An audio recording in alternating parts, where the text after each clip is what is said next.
સ્થાનિક સ્વરાજની ચૂંટણી ત્રિપાખીયો જંગ છે। ભાજપ, કોંગ્રેસ અને આપ વચ્ચે શું ટક્કર થશે? ચૂંટણીમાં ભાજપ અને કોંગ્રેસ વચ્ચે જ રસાકસી રહેશે। શીર્ષ સંવાદમાં એડિટર દીક્ષિત સોનીના ધારદાર સવાલો।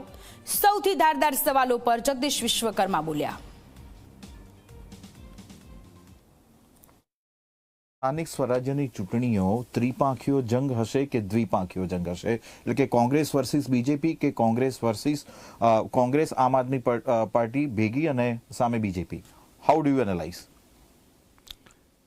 જે રીતે વર્ષો વર્ષ ચૂંટણી થાય છે એ જ રીતે આ વખતે ચૂંટણી થવાની છે અને ભારતીય જનતા પાર્ટી જે રીતે ચૂંટણી લડે છે અન્ય પક્ષને પણ ચૂંટણી લડવા માટે અમે કોઈને નાતો પાડતા નથી। દરેક જણ પોતાની સ્વતંત્રતા લોકતંત્ર છે, ચૂંટણી લડી શકે છે। એમાં કોંગ્રેસ લડે કે અન્ય પક્ષ લડે, ભારતીય જનતા પાર્ટી માટે મને એવી કોઈ ચેલેન્જ કે મારા કાર્યકર્તાને એવા કોઈ પડકારો વધારે પડતા ક્યાંય દેખાતા નથી।